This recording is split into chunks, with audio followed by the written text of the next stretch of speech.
내가 서 있는 곳 어디서나 하나님을 예배합니다. 내 영혼 거룩한 은혜를 향하여 내 마음 완전한 하나님 향하여 이곳에서 바로 이 시간 하나님을 예배합니다.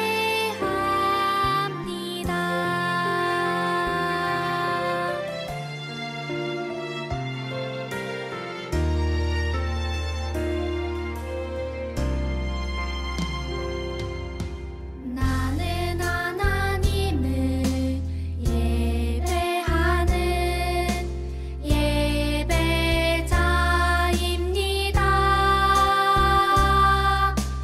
내가 서 있는 곳 어디서나 하나님을 예배합니다.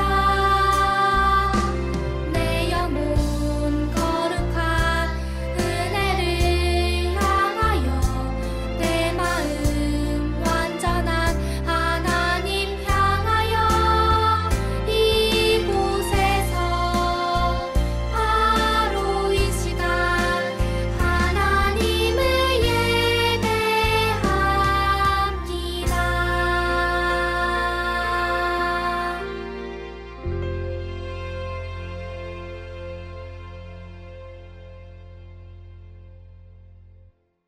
여러분 안녕하세요. 따라왕이에요. 여러분 피노키오 알죠? 피노키오는 거짓말을 하면 할수록 코가 이만큼 길어지잖아요. 만약에 불평을 하면 할수록 입이 이만큼 나온다라고 상상해 보면은 우리 친구들 중에 입이 가장 많이 나온 친구는 누굴까요? 그 친구?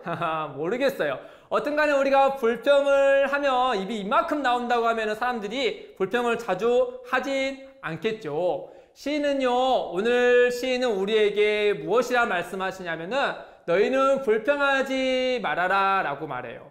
우리가 먹고 싶은 게 있는데 그 먹을 게 나오지 않거나 또는 반찬 중에서 내가 원하는 반찬이 나오지 않거나 또는 형제 중에 싸웠는데 엄마가 나에게만 뭐라 하거나 또는 게임을 하고 싶은데 엄마가 게임을 하지 못하게 했을 때 우리는 불평을 자주 하곤 하죠. 그런데 시인이 말하는 불평은요, 이것과 조금 성격이 다른 불평이에요. 바로 악인들에 의해서 생기는 불평을 말하는 거죠. 이를테면요, 악인들이요, 악한 방법으로 또 부정한 방법으로 무언가를 해서 돈을 많이 벌고 부자가 되었는데 그 악한 방법에 의해서 그가 돈을 벌었음에도 불구하고 그 악한 행위에 대해서 바른 판단이 이루어지지 않고 또한 부정한 방법으로 인해서 그 돈을 모은 거에 대해서 그들이 자유롭게 또 너무나 형통하게 너무나 즐겁게 사는 모습을 본다면 우리는 그 안에서 불평을 가지게 마련이죠. 나는 성실하게 나는 정직하게 살아가고 있는데 그 악인들에 비해서 나는 초라해진 모습을 볼 테며 그 악인들에 향해서 불평을 하게 돼요.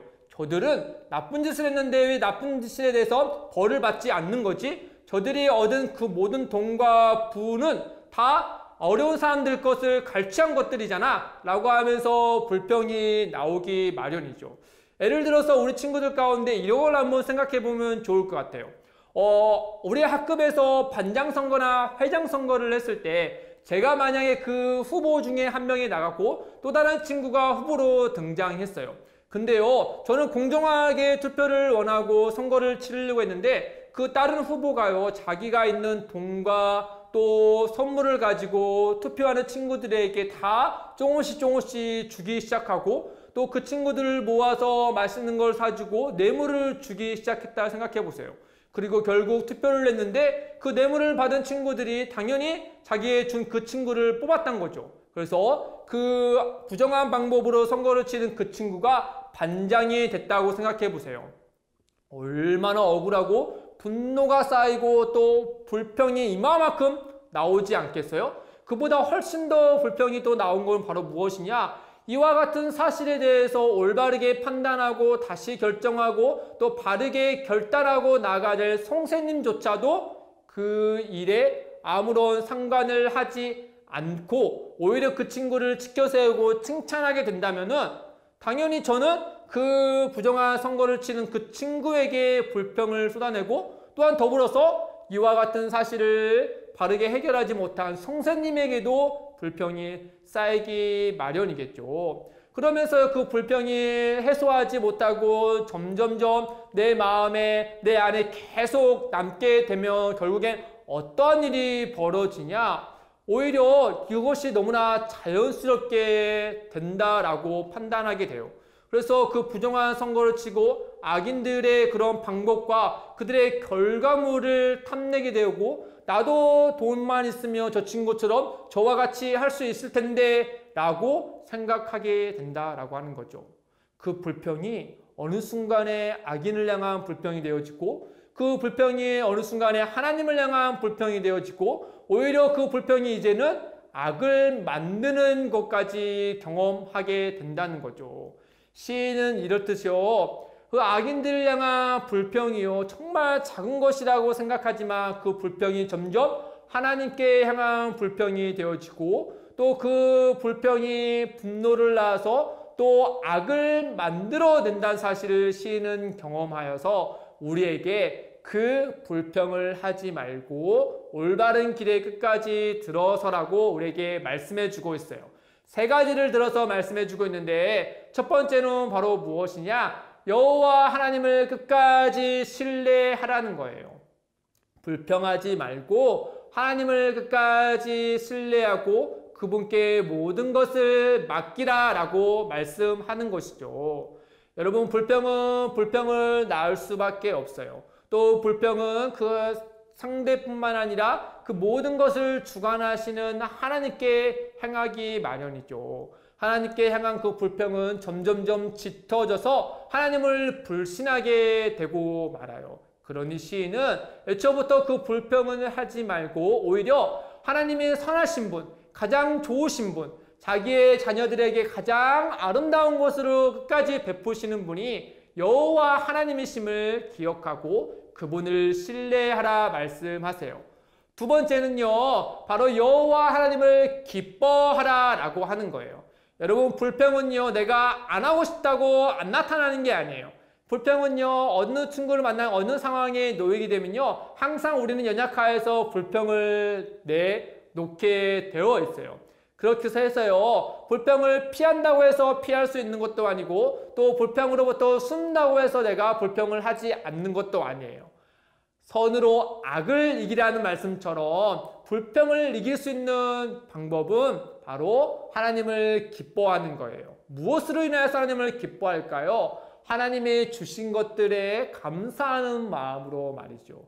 내게 생명을 주시고 호흡하게 하시고 예수 그리스도를 믿게 하시고 또한 하나님이 나의 아버지 되신다는 사실에 우리는 기뻐하고 감사함으로 그 불평을 이겨내거라 라고 말씀해 주고 있는 것이죠. 세 번째는 바로 무엇이냐? 여호와 하나님 앞에서 잠잠히 참고 기다리라 라는 거예요. 시인이 말하는 여호와 하나님 앞에서 잠잠히 참고 기다리는 모습은 마치 시인이 하나님 앞에 조용히 나가서 기도하는 모습을 연상케 해요. 이렇듯 시인은 우리에게 하나님 앞에 기도하라라는 거예요. 참고 또 하나님 앞에 구하고 기도하라는 것이죠. 하나님, 내가 무엇으로 인하여서 너무나 불평이 나오고 분노가 이만큼 나옵니다. 근데 이 분노가 저로 하여금 하나님을 바라보지 못하게 하고 또한 그 분노가 나로 하여금 깊은 수렁의 늪에 빠뜨려 놓으려고 합니다. 하나님, 저를 도와주십시오. 하나님을 끝까지 신뢰하게 해주세요. 하나님을 끝까지 기뻐하게 해주세요. 제가 하나님을 인하여서 만족하고 자족하고 기뻐하게 해주세요. 하나님은 반드시 옳지 않은 일을 행한 자들에게는 판단하시고 심판하시고 또한 하나님 앞에서 정직하게 또 성실하게 하나님 앞에 마음을 쏟는 자들에게는 반드시 좋은 것으로 행복한 것으로 주시는 분임을 제가 끝까지 믿고 나아가게 해주세요 라고 하나님 앞에 이처럼 잠잠히 또한 간절히 기도하라 라고 하는 거예요. 사랑하는 친구들, 코로나19로 인하여서 사람들이요 이전과 다른 패턴의 삶을 살다 보니까 불편한 것도 많고 또한 너무 힘든 것도 많고 또 너무나도 억울한 일도 또 안타까운 일도 많이 생겨나요. 세상 속에 분노와 불평이 너무나도 가득해지고 있는 세상 속에서 우리는 살아가고 있죠. 그러나 그런 세상 속에서 우리 또한 역시 같이 불평하고 또 분노를 쌓기보다는 이 세 가지의 말씀을 기억하여서 하나님을 신뢰하고 기뻐하고 기도함을 통하여서 우리가 세상 속에서 하나님의 빛을 드러내는 우리 사랑하는 친구들 되기를 주님의 이름으로 축복합니다. 축복해요, 여러분.